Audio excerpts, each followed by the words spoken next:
Focus news 24/7 खबर एक नजर।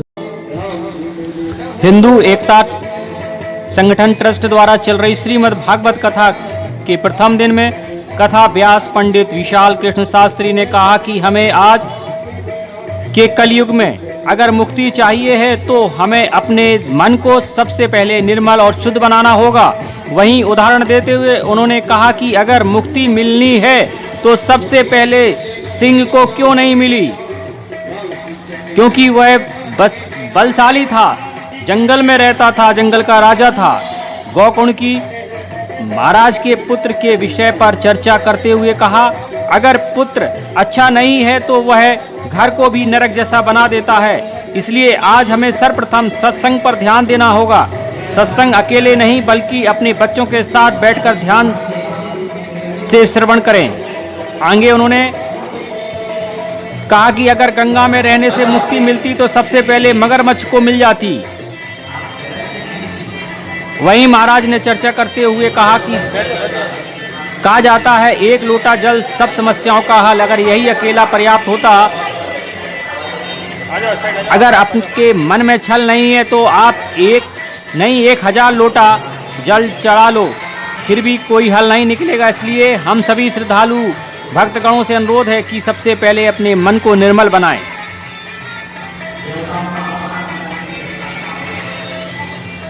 वन में जाकर कौन तर गया, वह सिंह क्यों नहीं तरा जिसका घर ही वन में है।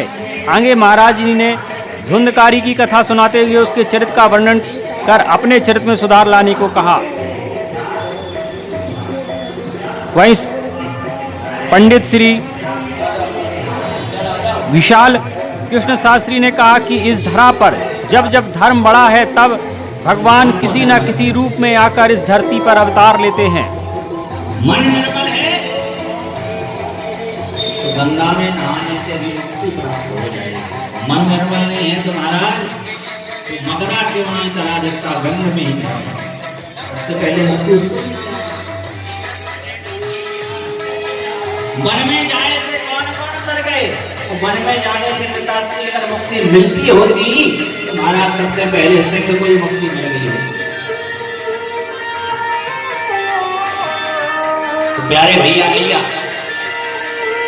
हमें अपने मन को, अपने अंतःकरण को शुद्ध और निर्मल बनाना पड़ेगा। बोलो ये अच्छी चीज। मन में इतनी गिलानी हुई कि रात्रि के समय जाकर के महाराज वे में छलांग लगा करके अपना प्राण तक लिया। आत्मदेव के मन में बड़ी गिलानी हुई कि हमारे स्वर्ग जैसे घर को नरक का अड्डा बना दिया है इस धुंधकारी में। जगह जगह मदरा की बोतलें पड़ी हुई हैं, जगह जगह मांस के टुकड़े पड़े हुए हैं, नरक का अड्डा बना दिया है। महाराज रात्रि का समय आत्मदेव महल में भ्रमण कर रहे।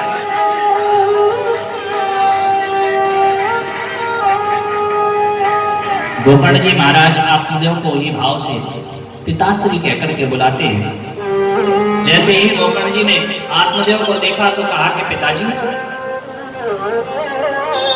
क्या बात है, आप बड़े दुखित दिखाई दे रहे हैं।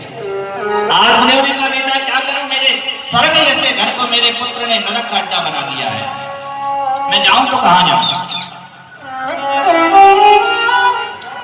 वन में जाऊं तो मन में आसक्ति है कि मेरा पुत्र कैसे अपना जीवन यापन करेगा, और घर में रहूं तो कैसे रहूं, मेरे पुत्र ने घर को नरक का अड्डा बना दिया।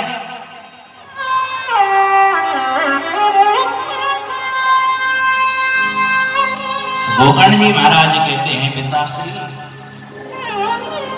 मुंड के मुंडाए से कौन कौन तर गए, और गंग के नहाए से कौन कौन तर गए। वो मगरा क्यों ना तरा जिसका गंग में ही घर है।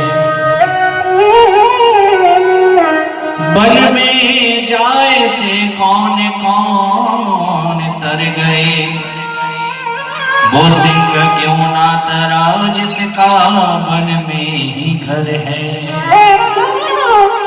मुंड के मुड़ाने से अगर मुक्ति मिलती होती तो महाराज सबसे पहले कछुआ को मिलती, क्योंकि उसका तो पहले से ही रुंड मुंड सा है। और गंगा में नहाने से यदि मुक्ति मिलती तो सबसे पहले मगरमच्छ को मिलती या नहीं मिलती। आजकल तो एक बड़ा ट्रेंड चला है, एक लोटा जल तो सारी समस्याओं का हल। हम तो कहते हैं जब तक मन में है छल तो भले ही आप एक नहीं 100 लोटा चढ़ाओ जल, कोई समस्या का नहीं होगा। इसलिए सबसे पहले मन को निर्मल बनाओ। निर्मल मने जन सो मोहि पावा, निर्मल मने जन सो मोहि पावा। निर्मल मने जन, निर्मल मने जन सो मोहि पावा। मोहे कपटे छल छेद न भावा, मोहे कपटे छल छेद न भावा। मोहे कपटे छल छेद न भावा, मोहे कपटे छल छेद न भावा। निर्मल मन जन सो मोहि पावा। पिताजी को रात्रि में ऐसा गोकर्ण जी ने उपदेश दिया, उनके मन में वैराग्य आ गया। घर को छोड़कर के सीधे वन की ओर चले गए। गोकर्ण जी महाराज ने भी अपने झोला जंगल उठा करके महाराज सीधे तीर्थ यात्रा की ओर निकल पड़े। अब तो महाराज धंधकारी का अकेला साम्राज्य घर में, अकेला घर में रहता है, ना कोई रोकने वाला ना कोई रोकने वाला। सर्वगुण संपन्न तो था ही, उसने 4 वैश्याओं को और बुला लिया। 4 वैश्या। अब महाराज आत्मदेव जी ने पांडित्य कर्म करके जो धन एकत्रित किया था, आध्यात्म के रूप से जो धन एकत्रित हुआ है, वो धन कहां जा रहा है? व्यर्थ के कार्यों में। हमने यदि धन को कमाया है सात्विक भाव से, और यदि हमने सत्कर्म में उस धन को नहीं लगाया है, तो वो धन गलत कार्यों में ही व्यय होता जाएगा। क्यों? क्योंकि हमारे संतों ने कहा है, पुण्य की जड़ है पाताल, पाप की जड़ अस्पताल। हम जितना धन कमाते हैं, उस धन का दशांश भाग यदि हमने सत्कर्म के लिए निकाला है, धर्म के लिए निकाला है, तो हमारे जीवन में कोई आपत्ति की विपत्ति नहीं आ सकती है। और यदि हमने सत्कर्म के लिए, दान के लिए दशांश भाग नहीं निकाला, तो उस धन में विकृति आ जाएगी। जिस प्रकार एक कुएं से हम नित्य प्रतिदिन जल भरते हैं, तो उस कुएं का जल जो है वो साफ रहता है, स्वच्छ रहता है। करीब 6 महीने हम उस कुएं के पास जाएं, कोई भी उस कुएं से पानी ना भरे, और 6 महीने बाद उस कुएं से पानी भर के लाएं और आपको पिलाएं, तो क्या वो पानी पीने योग्य रहेगा? नहीं रहेगा। इसी प्रकार हम धन में जब तक दान के लिए ना निकालें और धन को एकत्रित करके जोड़ करके रखते रहें, तो उसमें भी महाराज दीमक लग जाएगी, विकृति आ जाएगी, तो वो धन फिर दान करने योग्य नहीं रहता है। फिर तो महाराज क्या बताएं, आजकल बड़े ग्रादशा खराब चल रहे हैं। कभी घर में कोई बीमार रहता है, कभी घर में कोई बीमार रहता है, सारा पैसा अस्पताल में जाता है। बोलो राधे राधे। प्यारे भैया भैया, सत्कर्म करो।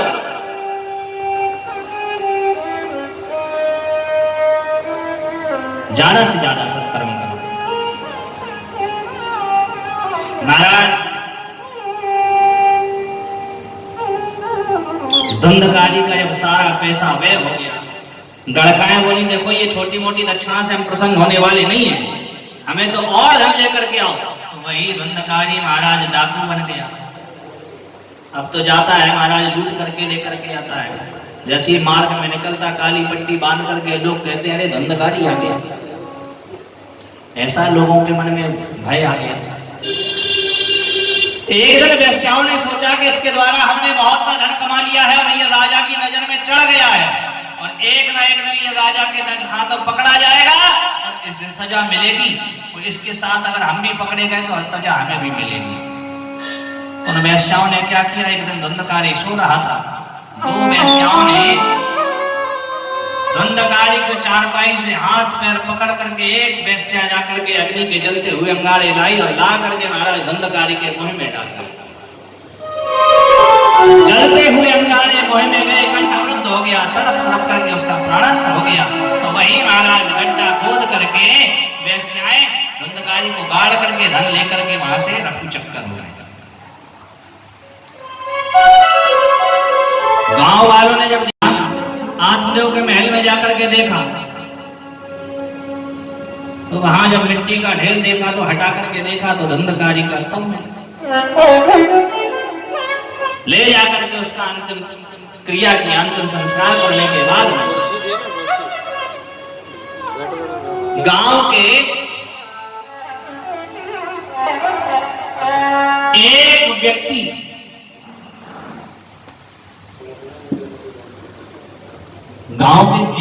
ने जाकर के महाराज तीर्थ यात्रा में गोकर्ण जी से भेंट हुई। उन्हें बता दिया कि महाराज तुम्हारे भाई धुंधकारी अब नहीं रहे। गोकर्ण जी ने महाराज तीर्थों में अपने भाई के निमित्त पिंडदान भी किया। देखो पिंडदान करने से भी महाराज धुंधकारी को मुक्ति नहीं मिली। गया में भी जाकर के महाराज आत्मदेव ने धुंधकारी के निमित्त पिंडदान कर दिया।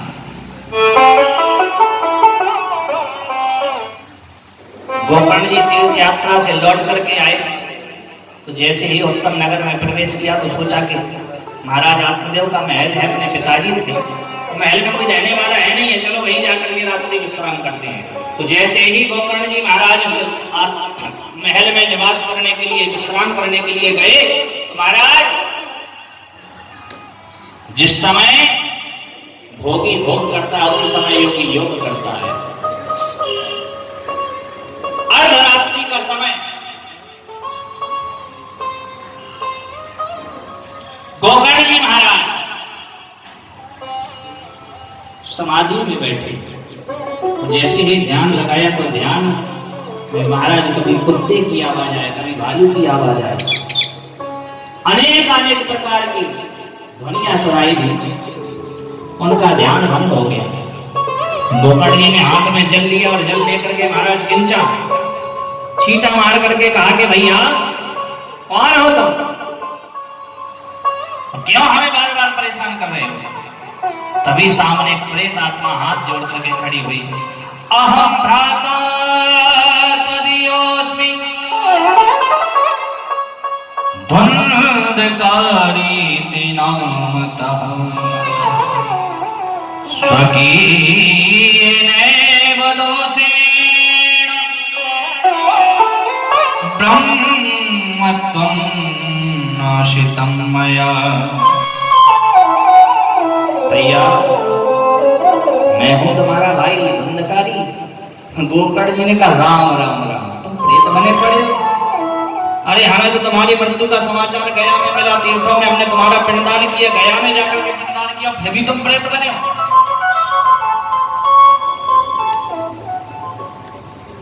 धुंधकारी ने कहा कि महाराज आप जैसा जिसका विद्वान भाई हो तो फिर भी उसका भाई महाराज प्रेत बन करके पड़ा रहे, कितने शर्म की बात है। महाराज हमारी मुक्ति का साधन ढूंढो। गोकर्ण जी ने कहा तुम चिंता मत करो, आओ तुम एक क्षण के लिए भी परेशान मत हो, मैं तुम्हारी मुक्ति का साधन जरूर ढूंढूंगा।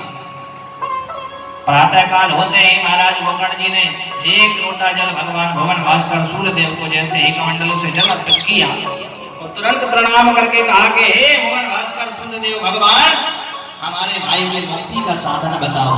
तभी सूर्य भगवान ने आदेश कर दिया, श्रीमद् भागवत मुक्ति सप्ताह वाचनम कुरु। एक ही उपाय है, श्रीमद् भागवत का सप्ताह वाचन करो। भागवत का सप्ताह वाचन। भागवत क्या है? गा माने ज्ञान, वा माने वैराग्य और ता माने त्याग। जिसके जीवन में भक्ति, ज्ञान, वैराग्य और त्याग, ये चार चीजें हैं, वो भागवत है।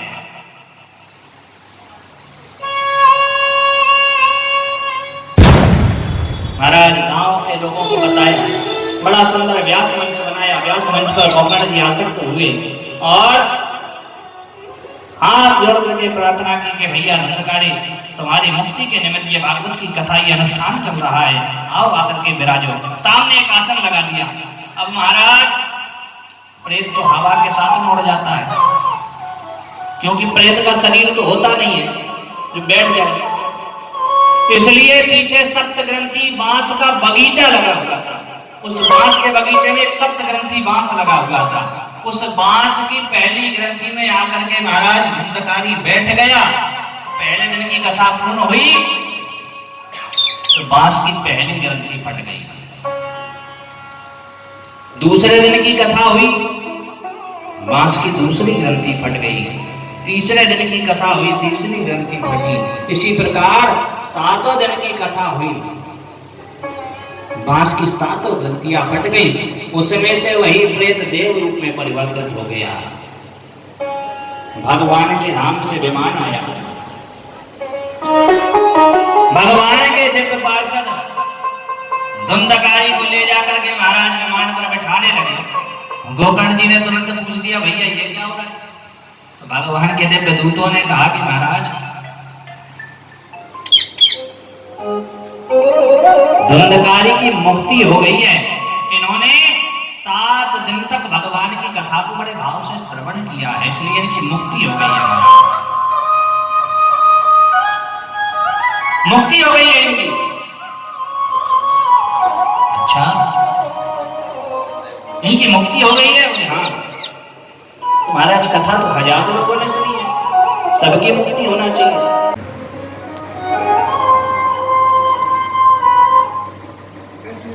महाराज, तब देवताओं के पार्षद ने श्रोताओं में और श्रोताओं के भेद का अंतर बता दिया है।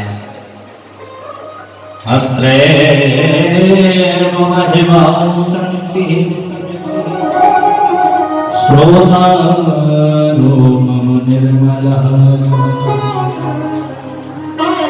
कथा तो भैया हजारों लोगों ने सुनी है, लेकिन सुनने से मुक्ति मात्र मिल जाए ऐसा नहीं है।